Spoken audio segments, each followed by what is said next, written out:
All right, let's dive into the absolute bedrock of all professional nursing practice, the nursing process. And listen, I want you to forget about this being just some term you have to memorize for a test. This is your mental framework. It's the operating system that's going to guide every single clinical decision you make from here on out. Okay, so let's break down this definition. I don't want you to think of the nursing process as some rigid checklist. It's more like a dynamic, looping GPS for patient care. It is a systematic way of thinking that helps you organize all the information coming at you, make really sound judgments, and make sure you're always moving towards the best possible outcome for your client.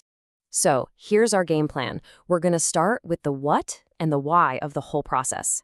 Then we'll walk through each of the 5 phases step by step, and we'll wrap it all up by connecting it directly to how you're going to use this for the next gen NCLEX and, to develop that razor-sharp clinical judgment. Okay, so before we get into the nitty-gritty of each step, it's really crucial to understand why this process even exists in the first place. This isn't just some arbitrary procedure someone made up. It's the very thing that defines what we do as professional nurses and separates our work from just, completing a list of tasks. What's really so powerful here is how all these characteristics come together. It's dynamic and continuous because, as you know, a patient's condition can change in a heartbeat. And this process is what lets you adapt in real time. It's not a chore list. It's a living framework for problem solving and decision making that's always, always client-centered and truly unique to our scope of practice. And here it is. This is the core memory anchor for our whole session today. ADPI: Assessment, Diagnosis, Planning, Implementation, and Evaluation. This little acronym is your key. We are going to master every single letter, and we're starting right now with A for assessment. Okay. Let's get into this first and honestly most critical step. I want you to think of yourself as a kind of clinical detective. Assessment is all about systematically gathering the clues, the data that are going to tell you your patient's complete story and what's going on with them right now.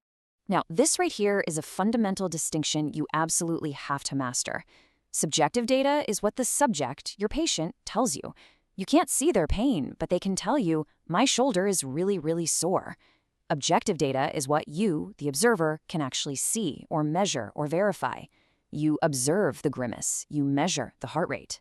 Both are absolutely crucial pieces of the puzzle.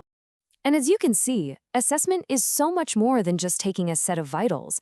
It's a full-on investigation.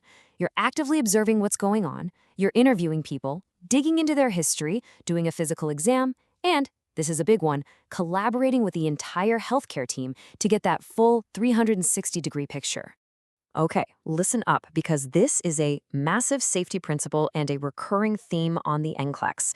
You must assess before you act.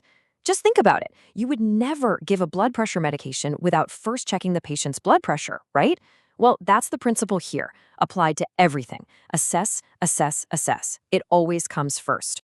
All right, let's move on to the next step and see how this all builds. So you've gathered all your clues from the assessment phase. Now, in analysis, your brain really gets to work, connecting all those dots to figure out what it all means for your patient. This is really where your clinical reasoning skills shine. You're looking for patterns. Is the patient's respiratory rate trending up? Is their oxygen saturation maybe trending down? You take that data and you compare it to what you'd expect to see, to the norms. And that comparison leads you to a conclusion, a nursing diagnosis, that spells out the patient's problem that we need to solve. This quote just nails the whole idea of analysis. You're not just looking at isolated facts, you're clustering them together. A single low blood pressure reading. That's one piece of data. But a low blood pressure plus a high heart rate plus pale skin, that cluster of data is screaming about a much bigger problem, something like hypovolemic shock. So, you've assessed the situation, you've analyzed the data to figure out the problem. Now what? Well, step 3, planning, is where you create the blueprint for care. This is the strategic phase where you set the goals and you choose your interventions. And planning isn't just a one-and-done thing. It kicks off with a big, comprehensive plan right when the patient is admitted. But from there, it's all about ongoing planning, where you're constantly tweaking and individualizing that plan as things change. And here's a pro tip. Discharge planning isn't the last thing you do. It's one of the first. It starts the second they walk in the door. Now, for your plan to actually work, your goals have to be rock solid. A vague goal like, the patient will feel better, is pretty useless, right?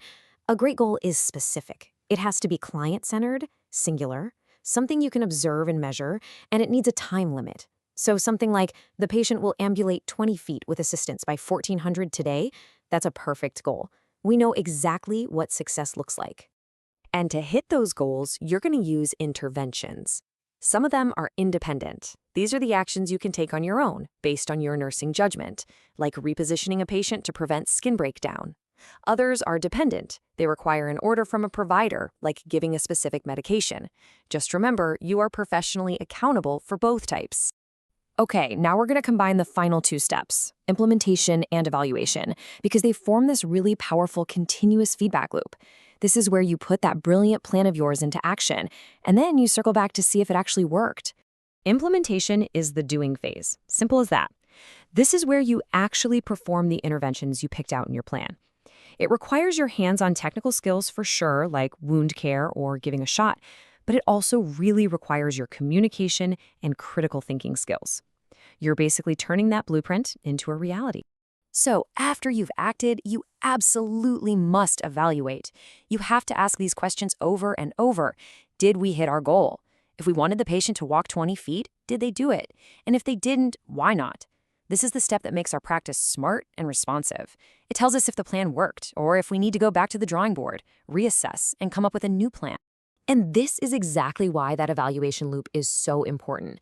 If a goal wasn't met, you can usually trace it back to a weak spot in an earlier step. Maybe your initial assessment was missing something. Maybe the goal was just totally unrealistic to begin with. Evaluation forces you to refine the entire process, which brings you right back to the beginning. And that just proves it's a continuous cycle of improvement. Okay, let's bring all of this home. This isn't just theory. This whole process is the key to passing the next generation NCLEX and becoming a safe, competent nurse. I mean, the NGN is all about clinical judgment, and ADPI is the engine that drives clinical judgment. All right, here's a classic NCLEX style question for you. A plan isn't working. So what do you do first? Think ADPIE. The current plan failed, so what does the process tell you to do? Go ahead and pause here if you want to think it through. What is the very first step of the nursing process? And the answer is A. Always. It's always A. The plan failed, which means the whole cycle has to start over. And what is step one? Assessment. You can't just change the plan or see if a change works until you've reassessed to find out why the original plan didn't work. Is the pain in a new spot? Is there a complication brewing? You have to assess first. This table is a fantastic summary. Let's run through it. Asking the client to rate their pain, that's assessment. Thinking about how that pain could lead to a complication like atelectasis, that's your brain doing the analysis. Realizing the client is due for their pain medication, that's planning. Actually giving the med, implementation. And then checking back in 40 minutes later to see if it worked, that's evaluation. The whole ADPIE cycle in one very common scenario. Okay, time for our final challenge. This is a classic what would you do next moment. You've just walked into the room and done a quick but super important assessment. And you have new critical data that tells you your patient is getting worse. So think it all the way through. You've assessed and you've instantly analyzed these cues as signs of respiratory distress. What does your clinical judgment, guided by the nursing process, tell you is the absolute priority right now? What intervention are you going to implement immediately? That right there is what being a nurse is all about. Think about it. And thanks for joining me for this deep dive.